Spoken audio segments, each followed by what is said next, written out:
estarmos aqui novamente no nosso programa semanal da Escola Bíblica Dominical para darmos sequência à nossa série de estudos bíblicos baseado na Epístola de Tiago. E hoje nós chegamos na lição de número 4.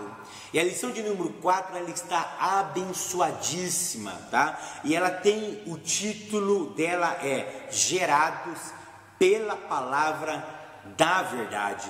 Então hoje nós vamos falar sobre a geração que Deus fez em nós através da Palavra de Deus. E eu convido você a abrir a sua Bíblia em Tiago, capítulo número 1, o verso 9 a 11. E depois você pula no mesmo capítulo 1, os versos 16 e 18. Então Tiago, capítulo 1, verso 9 a 11 e depois versos 16 a verso 18. Nessa lição nós temos 3 objetivos. Primeiro objetivo nosso é descrever a relação entre ricos e pobres dentro da comunidade cristã. O segundo objetivo nosso é defender uma verdade bíblica. E qual é essa verdade, professor? Que somente Deus faz o bem, que Deus não faz o mal para ninguém.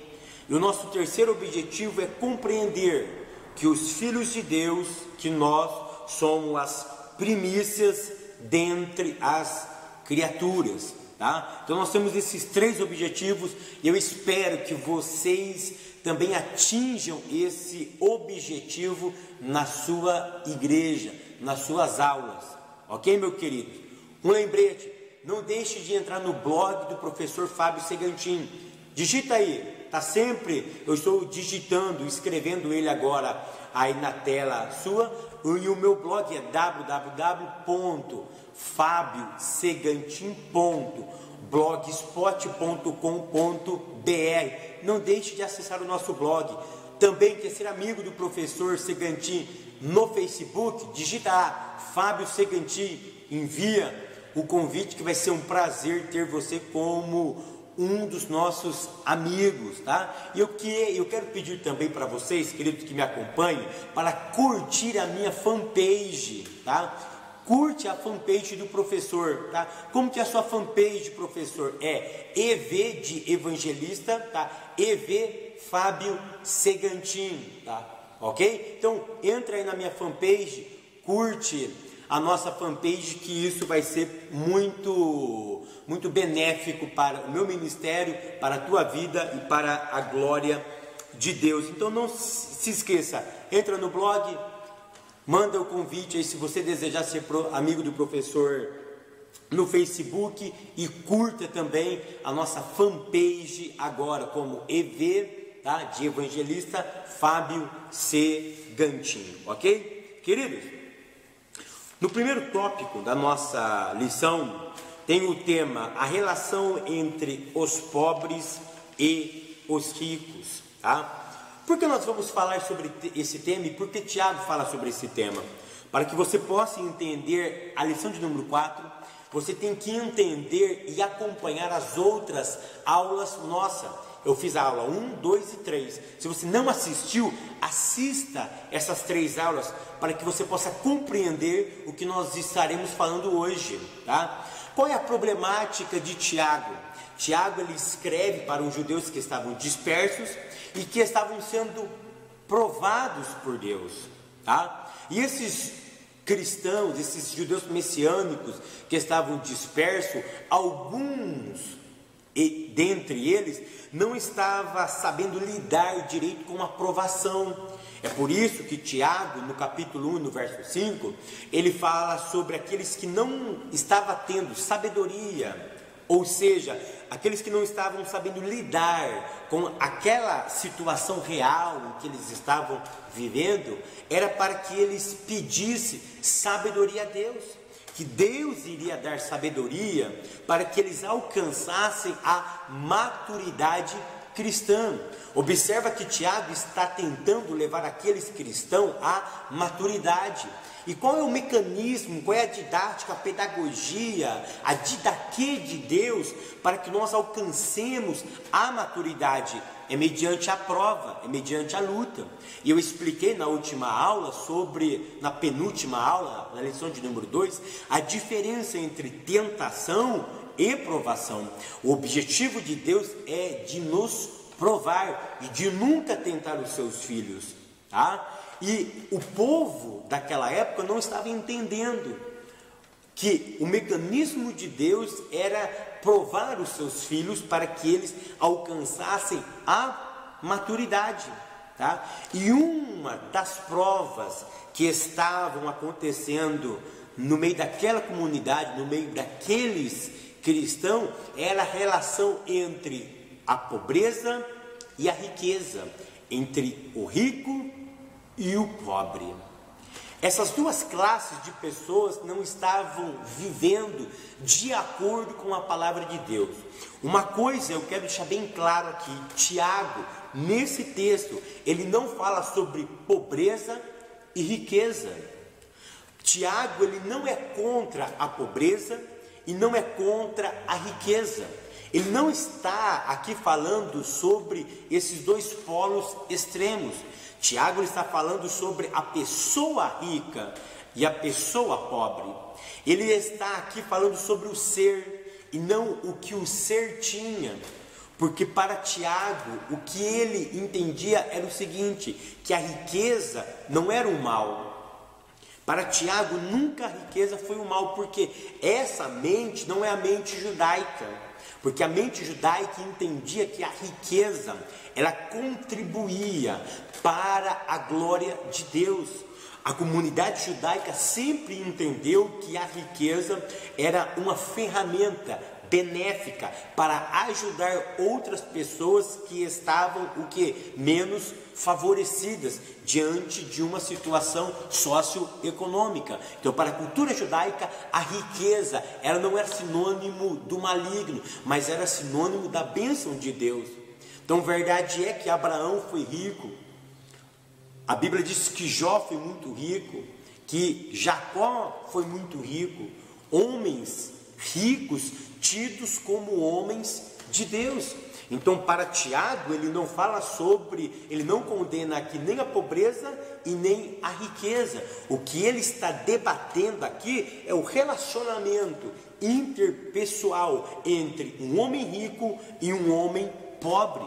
Era essa questão que ele está levantando aqui. Por quê? Porque esses irmãos, eles não estavam sabendo lidar com aquilo que eles tinham ou com a ausência de alguma coisa. Ou seja, o rico não sabia lidar com a riqueza e o pobre não sabia lidar com a falta de recursos financeiros. E é por isso que ele diz aqui no verso de número 9: mas glorie-se o irmão abatido na sua exaltação. Primeira coisa que nós precisamos entender aqui, que Tiago está falando sobre um irmão pobre. A expressão abatido aqui é a expressão humilde. E a expressão humilde para Tiago não era um estado de espírito, mas era uma posição social diante da sociedade. Então, Tiago ele está escrevendo para os irmãos que eram financeiramente pobres, sem recursos financeiros. Então Tiago ele vai dizer o seguinte: primeiro detalhe, Tiago escreve para os pobres. E Tiago pede para que esses irmãos sem recursos financeiros, sem participar do glamour daquela sociedade, Tiago faz um pedido para eles. Qual foi o pedido? Para que eles gloriassem. E nós temos que entender aqui o que é gloriar-se. Gloriar-se nesse texto não significa a vanglória arrogante de alguém importante. Gloriar-se aqui significa alegrar-se diante daquilo que Deus valoriza.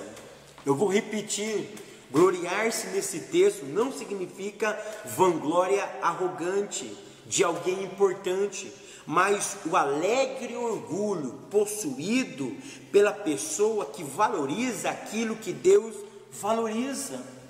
Então Tiago, ele está mostrando o seguinte: meu irmão, a ausência de bens materiais não faz com que você seja diminuído, não humilha você diante de Deus.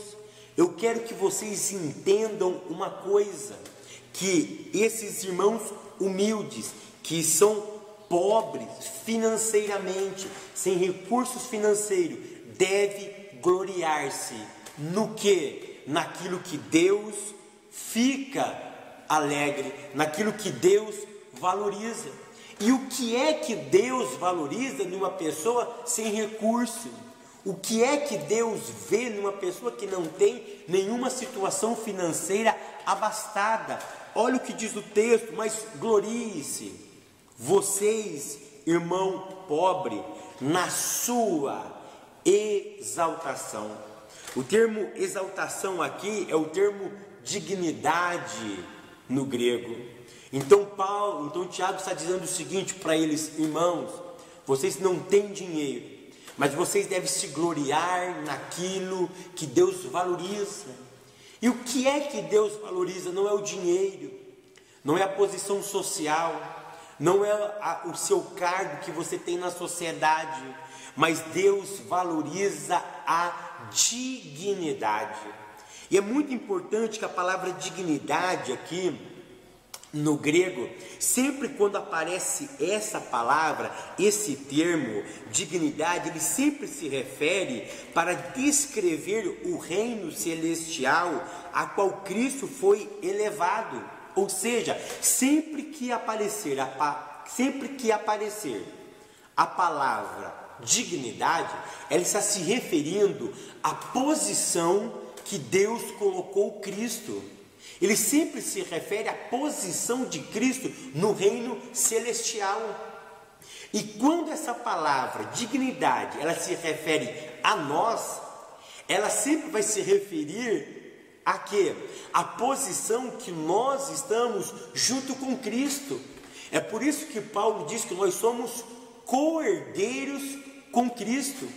E a palavra dignidade, quando ela aparece na forma escatológica, ela sempre vai aparecer dizendo que nós teremos uma posição gloriosa no reino futuro.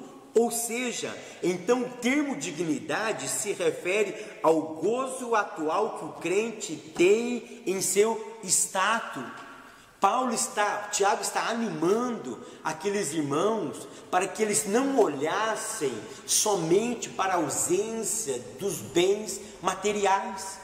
Porque era isso que Tiago está querendo dizer: olha, a provação chegou na vida de vocês, e a provação estão roubando-lhe os seus bens, mas vocês devem valorizar aquilo que Deus valoriza.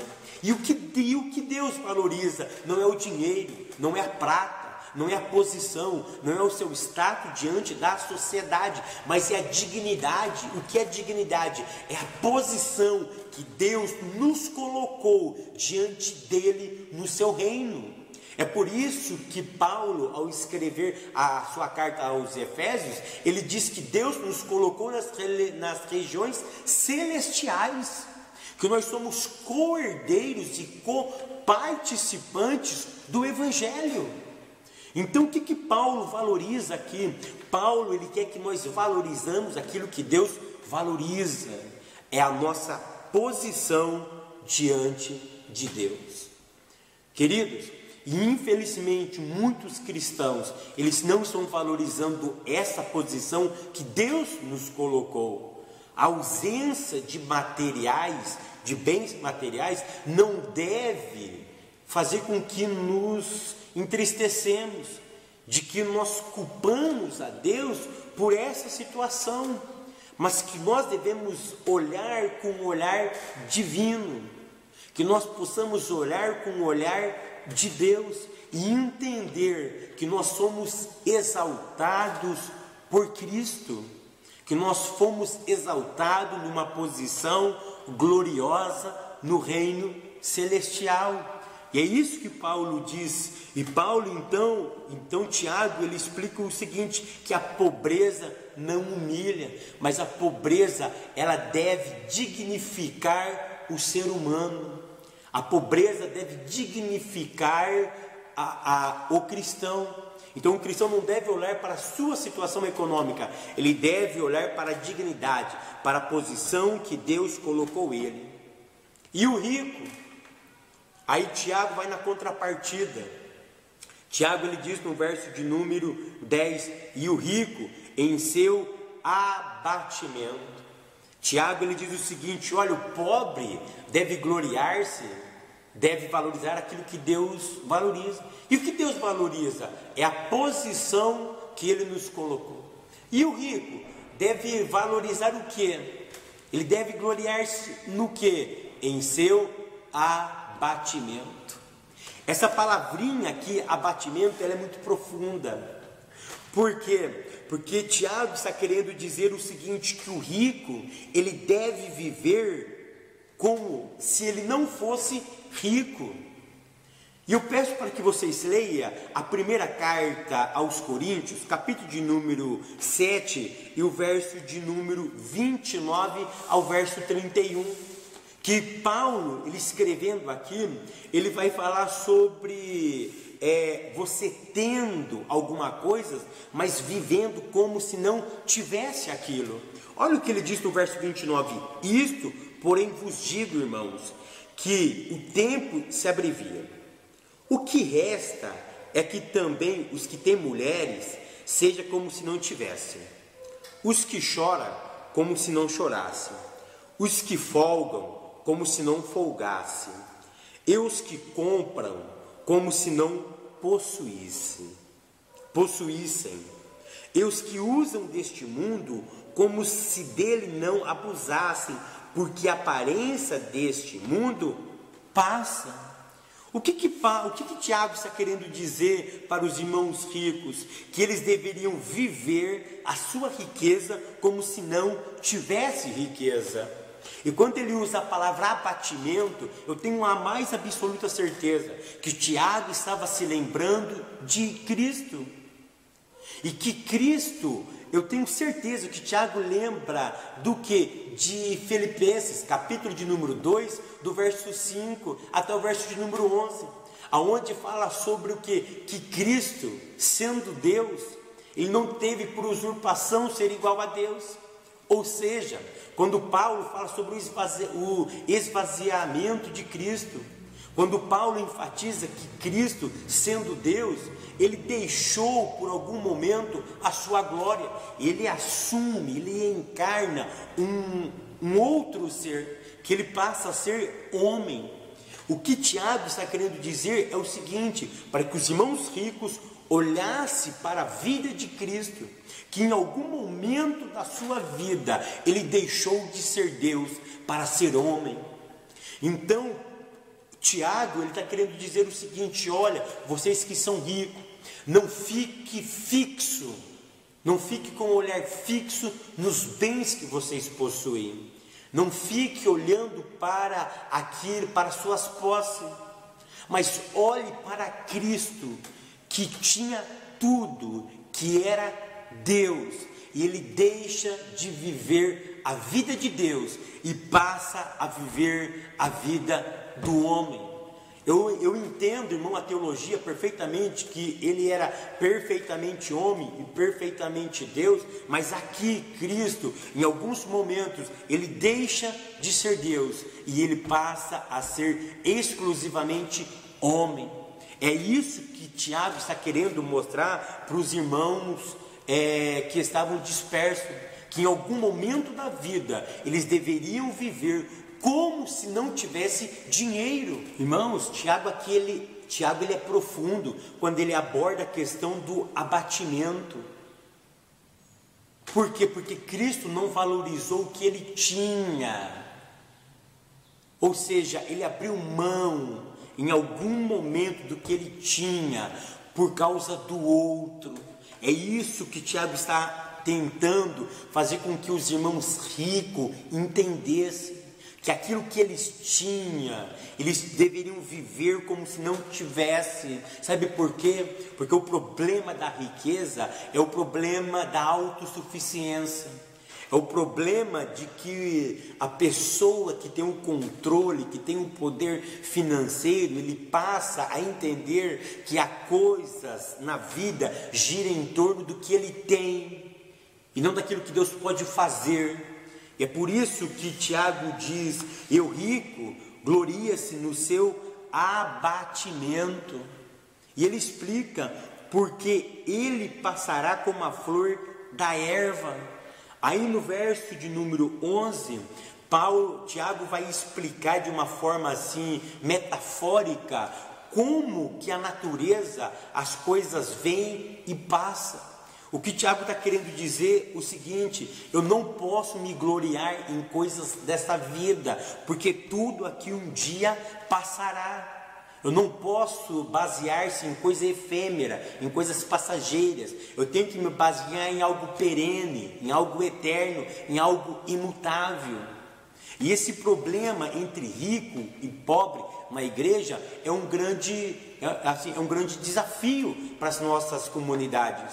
Porque infelizmente, irmãos, nós temos ainda dentro das nossas igrejas segregação. Tem pessoas, irmãos, isso é tão sério, porque Tiago, ele diz o seguinte, que a pobreza não humilha, a riqueza não exalta. Com essa definição, Tiago, ele coloca tanto o pobre como o rico no mesmo nível, dentro da igreja.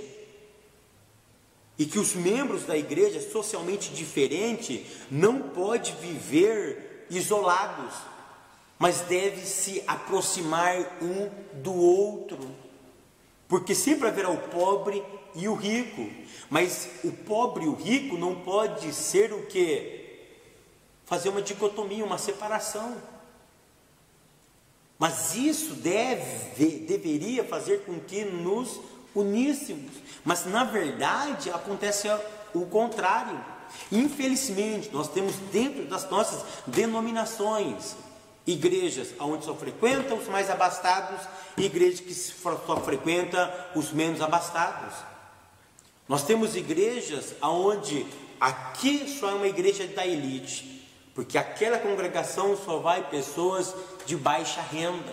Não podemos ter esse tipo de diferença, não podemos fazer esse tipo de acepção de pessoas. Tá? Vai ter uma aula que vamos enfatizar só sobre a questão da acepção de pessoas, mas eu já quero deixar o meu alerta aqui, tá? Que o rico deve ajudar o pobre, e ele deve viver como se ele não fosse rico, ele deve viver como se ele não tivesse riqueza, ele deve viver a vida dele para Deus, e saber que a riqueza que Deus deu para ele é para benefício da obra de Deus.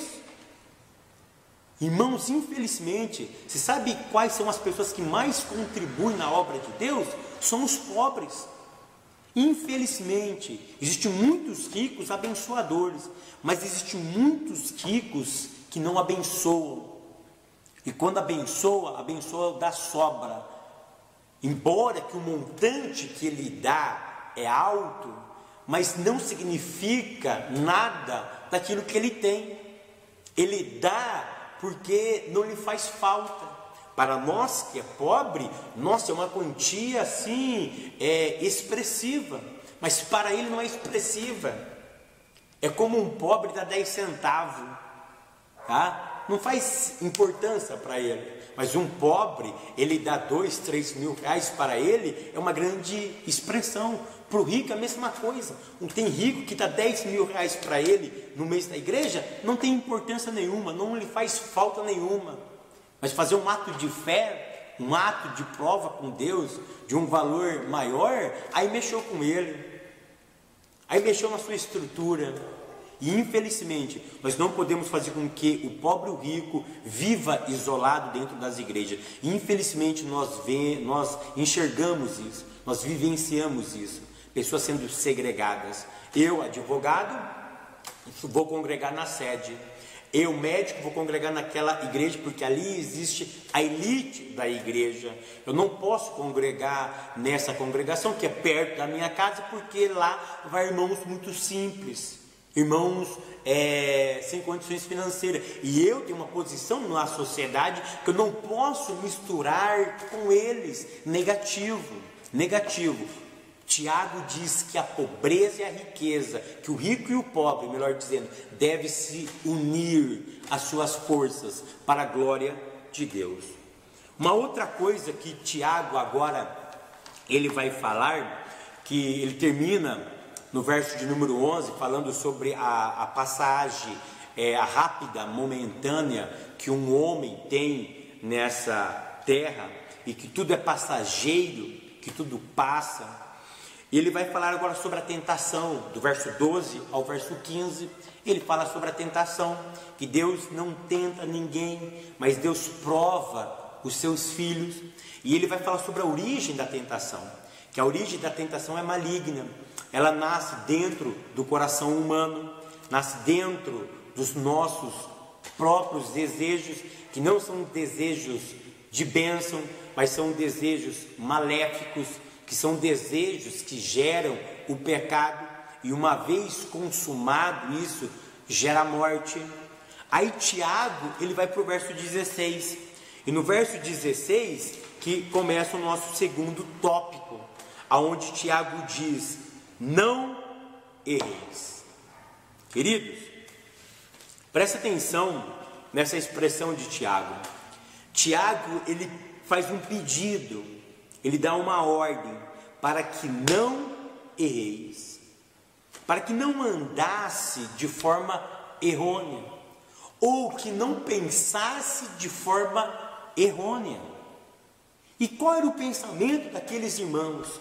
O pensamento deles, preste muito bem atenção, era relacionado à prova, do verso 2 e verso 3. Muitos deles não estavam entendendo, porque Deus estava provando eles, porque Deus estava trabalhando com a vida deles daquela forma, porque o propósito de Deus era que eles alcançassem a maturidade. É por isso que Tiago disse para que eles pedissem sabedoria a Deus para viver aquele momento. E depois Tiago mostra que a questão do rico, do pobre, era uma questão que eles não estavam sabendo lidar. E por isso eles precisavam de sabedoria de Deus para lidar com essa situação, que eles não podiam viver segregados, mas unidos. E depois Tiago vai explicar o seguinte para eles: olha, vocês estão sendo provados por Deus, porque as tentações, ela é maligna, ela nasce dentro do coração do homem. E Tiago então chega no verso 16 e diz: olha, eu não quero que vocês vivam de forma enganada. Tiago, ele diz no verso 16: não erreis, meus amados irmãos. Queridos, olha para mim, pelo amor de Deus. Eu vou interpretar esse verso 16 no original. Olha como diz no nosso texto, na nossa Bíblia: não erreis, meus amados irmãos. No original, eu posso ler da seguinte forma: não vos enganeis, os irmãos estão sendo amados. Irmãos, olha que mudou. No original esse texto é assim, ó: não vos enganeis, não erreis, os irmãos estão sendo amados. Irmãos, Tiago aqui ele chama a atenção daqueles judeus, para que aqueles judeus abrissem os olhos e entendessem uma coisa, que a provação era o meio que fazia Deus amar aquelas pessoas. Tiago diz: não enganeis, os irmãos estão sendo amados, porque estão sendo provados por Deus. Deus não está tentando vocês, as tentações são malignas, mas a provação do verso 2, ela é benigna. Ela está tentando levar vocês à maturidade. Então Tiago, ele exorta: irmãos, não erra, Por quê? Porque eles estavam errando, eles estavam vacilando. No caminho à maturidade, eles estavam vacilando, oscilando. E Tiago chama a atenção: não erreis, vocês estão sendo amados. É essa a expressão no original: vocês estão sendo amados. E aí ele vai explicar no verso de 17, mais uma vez, como é que Deus estava amando a eles. Por quê? Porque no tópico 2 da nossa lição, qual é o título do tópico 2? Deus só faz o bem. Do verso 12 ao verso 15, é uma questão sobre a malignidade, é uma questão sobre o mal. Tiago deixa bem claro que Deus não tenta ninguém, porque o mal não lhe pertence. Então Tiago, ele chega no verso 16 e diz: olha, não vos engane, vocês estão sendo amados. Parece que os judeus perguntam: por que nós estamos sendo amados? E ele vai explicar de novo. Agora ele vai para o verso 17, e ele diz: toda boa dádiva e todo dom perfeito vem do alto. Primeira coisa que Tiago estabelece agora no verso 17 é acerca da característica de Deus. No verso de número 5, que eu falei na aula passada, que Tiago já falava sobre a característica de Deus. Agora no verso 17 ele volta a afirmar sobre quais são as características de Deus. E Tiago ele diz o seguinte: olha, Deus só tem coisa boa para os seus filhos. Por isso que ele diz: toda coisa boa, toda boa dádiva e todo dom perfeito vem de Deus. Primeira coisa que Tiago esclarece aqui, que Deus é um ser bondoso, que Deus não é um ser ruim. A bondade é estar com Deus. Tiago ele está agora combatendo o verso de número 13, 14 e 15. Ele está combatendo o mal e mostrando para aqueles irmãos que o mal não pertence a Deus, mas Deus só tem coisa boa para os seus filhos. E ele vai mostrar também agora a origem da bondade, que a bondade não vem de origem humana, mas que a bondade vem exclusivamente do alto. É por isso que ele diz: toda boa dádiva e todo dom perfeito vem do alto, ou seja, vem de Deus. O que Tiago ele está caracterizando aqui? Primeiro, Deus é bom. Deus nunca quer o pior para a minha e para a tua vida. As provações da nossa vida é para cooperar para a obra de Deus. Que Deus só tem coisa boa para nós. Então ele afirma que Deus está disposto a nos dar coisa boa e coisa perfeita, sem defeito, sem mancha, sem sequela. Deus tem sempre o melhor para a minha e para a tua vida. E Tiago continua dizendo que vem de Deus, Deus é a fonte. É por isso que ele disse no verso de número 5: peça sabedoria a Deus, porque Ele é a fonte de todo o bem, de toda a sabedoria. Tudo que é bom emana de Deus. Ele é a fonte da sabedoria, Ele é a fonte da paz, é a fonte do amor, é a fonte da bondade. E Tiago ele diz mais ainda: descendo do Pai das luzes. Irmãos, presta atenção no verbo descer. Tanto no grego quanto na língua portuguesa, ele usa a expressão no gerúndio, descendo. Sabe o que o Tiago está querendo dizer aqui? É o seguinte: Deus nunca para de dar coisas boas para os seus filhos. Tiago está querendo dizer o seguinte: a torneira está aberta, está sempre descendo. Ele nunca interrompeu boas dádivas para os seus filhos. Ela está sempre jorrando como uma cachoeira, descendo sempre do alto. Sabe o que Tiago está querendo nos dizer aqui? Deus é um ser ilimitado. Ele não limita nada para o seu povo, ele não limita nada para aqueles que o buscam. Tiago, ele deixa bem claro: vocês precisam buscar, vocês precisam pedir, porque está sempre descendo, sempre está descendo do alto coisas boas e perfeitas para minha e para a tua vida, descendo do Pai das luzes, em que não há mudança e nem sombra de variação. Tiago, ele deixa muito bem claro aqui que o ser, a natureza e as características de Deus é algo imutável. Tiago deixa bem claro: olha, Deus não muda de pensamento. Se Deus decidiu abençoar, é pensamento de paz, pronto, e acabou. Você pode conferir isso em Malaquias capítulo 3, verso 6, quando Deus disse: eu, o Senhor Adonai, sou o Senhor e não mudo.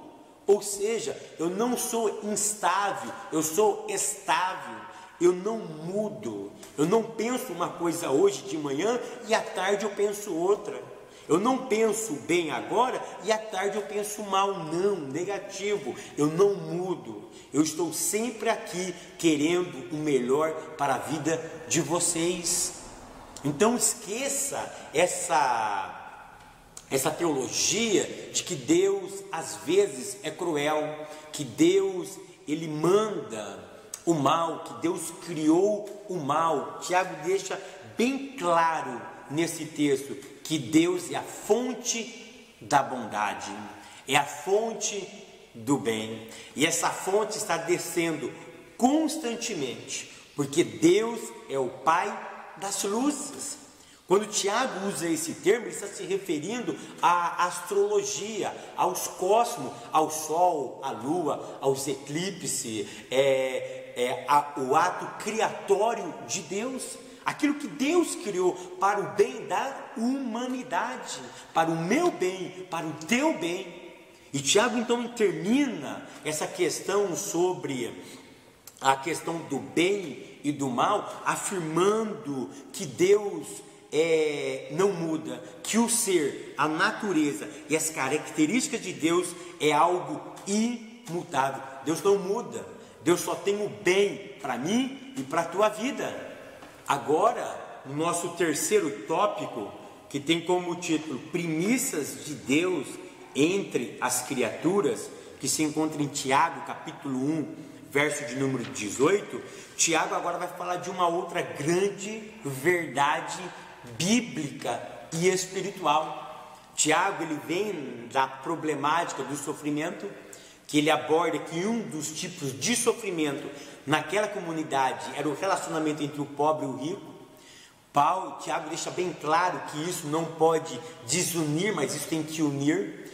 Depois Tiago mostra, para aquelas pessoas que eles não poderiam se enganar, que Deus só tem o bem para a vida deles, que aquelas situações que eles estavam passando era porque Deus queria levá-los à maturidade cristã, que aqueles desejos desenfreados dentro deles não era gerado por Deus, mas era gerado pelo maligno, baseado no próprio desejo humano. Então Tiago ele termina dizendo que Deus é a fonte do bem. E porque Deus é tão bondoso, que ele chega no verso de número 18 e ele explica uma das teologias mais lindas que eu entendo nas Sagradas Escrituras, que é o verso número 18, que é onde Tiago vai dizer que Deus é tão bondoso que ele recria aquilo que o pecado destruiu. Tiago, ele está mencionando aqui aquilo que o diabo fez lá no Éden, lá no jardim do Éden, quando o diabo desfaz uma obra que Deus tinha feito no homem, e por desobediência a Deus, o homem coopera para que o diabo destrua a glória que rouba, melhor dizendo, a glória que Deus tinha colocado dentro do homem. Então o homem passa a andar em pecado. É por isso que Paulo diz que olhou Deus para a terra, não viu injusto sequer, que todos pecaram e destituídos estão da glória de Deus. A glória foi roubada da vida do homem. E Paulo e Tiago, então, agora ele vai afirmar que Deus é tão bom, que Deus é tão misericordioso, que Deus então agora vai recriar algo que o diabo tinha roubado lá no jardim do Éden, que era a glória de Deus na vida do homem. E Tiago começa a enumerar esse grande feito da seguinte forma. No verso 18 ele diz: segundo a sua vontade. Tiago ele já estabelece o seguinte: olha, a iniciativa de criar o homem novamente não é do homem, mas é de Deus. Tiago já começa, segundo a sua vontade. Tiago ele já estabelece, olha, foi Deus que quis salvar, recriar o ser humano novamente. E uma coisa que Tiago ele coloca em pauta aqui, que a vontade soberana de Deus, ela não pode ser questionada, ela deve ser aceita. O pensamento de Deus não é para ser entendido, é para ser aceito. É isso que Tiago deixa bem claro aqui, segundo a sua vontade. Ele quis, segundo a sua vontade, Ele, Cristo, nos gerou. Irmãos, aqui está a doutrina da regeneração, ou seja, a doutrina de recriar o homem espiritual. Primeiro, foi decisão de Deus. Tiago deixa bem claro aqui que a salvação não vem pelas obras. Irmãos, entenda uma coisa, Tiago já deixa bem claro no início da sua epístola que ele nunca foi contrário aos ensinamentos do apóstolo Paulo, que Paulo sempre enfatizou que a fé, que a salvação vinha pela fé e não pelas obras. E Tiago trabalha no mesmo aspecto. Tiago ele afirma isso no verso número 18. Tiago depois vai trabalhar o quê? Que todo salvo precisa praticar boas obras. Mas Tiago ele deixa muito bem claro, primeiro, foi Deus que quis recriar o homem. Paulo diz que todos nós estávamos em pecados, estávamos mortos nos nossos delitos e nos nossos pecados, porque o morto não fala, o morto não anda, o morto não tem vontade própria. Então quis Deus, vontade soberana dele, de recriar esse morto e colocar nele a glória de Deus, para que ele tomasse vida novamente. Então Tiago diz, segundo a sua vontade, segundo o seu próprio querer, ele nos gerou. Aqui está o maior milagre de todos os milagres, a regeneração. Deus fazendo o homem espiritual novamente. E Tiago agora ele vai explicar qual foi a ferramenta que Deus usou para recriar o homem novamente. E Tiago ele deixa bem claro que nenhuma obra humana pode recriar aquilo que o diabo destruiu no Éden. Nenhuma obra sociológica, nenhum ato humanitário pode recriar, pode trazer de novo a glória de Deus para a vida do homem e da mulher. Tiago diz que não é pelas obras. Tiago diz que o que recria o homem é pela palavra. E não é qualquer palavra, não é palavra humanística, não é palavra psicológica, não é palavra filosófica, não é qualquer palavra esotérica e mística, não são jargões, mas o que recria o homem e coloca nele a glória de Deus é a palavra da verdade, da ber emet, palavra da verdade. E qual é a palavra da verdade? O Evangelho. Queridos, Tiago deixa bem claro, aquilo que reconstrói, aquilo que devolve a glória de Deus na vida do homem é a palavra da verdade. Infelizmente, nós estamos até vivenciando hoje no nosso meio pessoas querendo recriar pessoas para a glória de Deus usando outro tipo de ferramentas que não seja a palavra da verdade, usando outros tipos de palavras de autoajuda, palavras filosóficas, palavras de efeito, palavras que emocionam, palavra que eleva o ego, mas são palavras mentirosas, enganosas e fraudulentas. Nós precisamos voltar a pregar a verdadeira palavra para recriar no homem a glória de Deus. Eu já cansei de falar e eu não vou me cansar de falar. Eu já falei várias vezes, mas eu não vou cansar de falar, tá? Muito efeito hoje nas igrejas, muito mecanismo humano, muito artifício humano, e nós estamos sempre colocando a palavra de Deus em terceiro, quarto, quinto plano. Devemos valorizar a palavra, porque a palavra de Deus ela tem um poder de recriar o homem espiritual para Ele e colocar neste ser a glória do Senhor.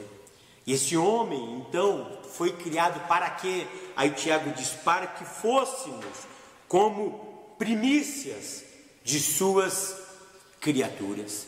Deus nos salvou para que nós fizéssemos boas obras.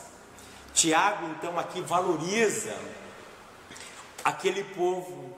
Ele diz: olha, Deus sempre faz o bem, e a prova de que Ele faz o bem é vocês que estão aqui com a mente renovada para influenciar outras pessoas.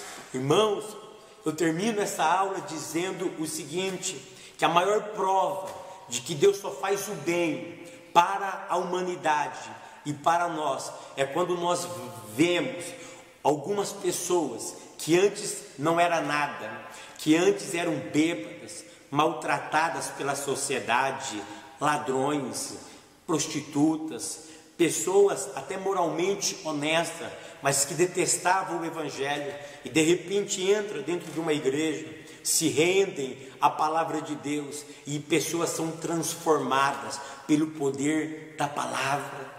Eu e você somos prova de que Deus só faz o bem para nós. Nós não somos julgados pelo que nós temos ou pelo que nós não temos, no caso da pobreza e da riqueza, mas nós devemos valorizar aquilo que Deus valoriza, que é a dignidade, é o local aonde Ele nos colocou.